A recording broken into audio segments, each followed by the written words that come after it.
face d'un grand écrivain, Oui.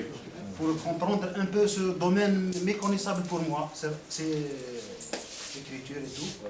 J'aimerais bien savoir les dessous de la rédaction d'une œuvre.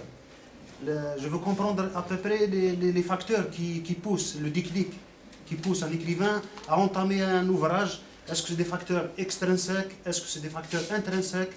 J'aime bien comprendre l'état d'esprit de l'écrivain pendant la première étape, le tout début d'un programme ou d'un projet de créer un ouvrage. Mouvement précurseur. Exactement. Surtout pas la tristesse, ouais. Pardon, monsieur. Surtout pas la tristesse qui Vous savez que la tristesse, elle fait partie de notre quotidien.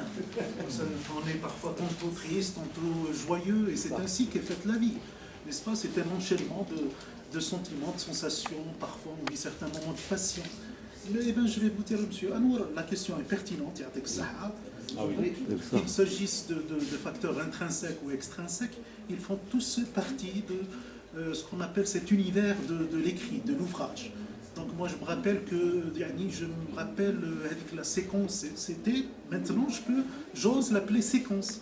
Quand Anwar nous jetait des regards de chez vous, où tu faisais la grenouille, ou maintenant tu as vous pouvez faire, n'est-ce pas, alors, vous allez le retrouver dans cet ouvrage.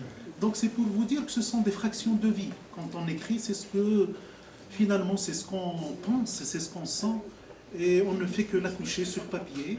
Et c'est en quelque sorte un petit miroir. Le lecteur va se retrouver, il va directement ou indirectement dans ce qu'il lit. Et bien entendu, tout ouvrage est un véhicule de messages, qu'il soit sociaux, parfois religieux, et c'est également une thérapie pour le lecteur.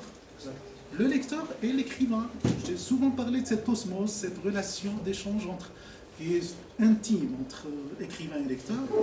Donc, pour résumer un petit peu en 2 mots, je n'ai pas la prétention de faire un cours académique, parce que je ne suis pas tout à fait un critique littéraire, je suis qu'un écrivain.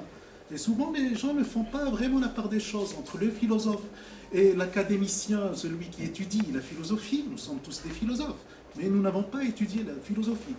C'est pareil, ça va de même pour ce qui est de l'écriture. On écrit tout simplement ce qu'on vit. Voilà. J'espère avoir... أيضا ايش مداخلة؟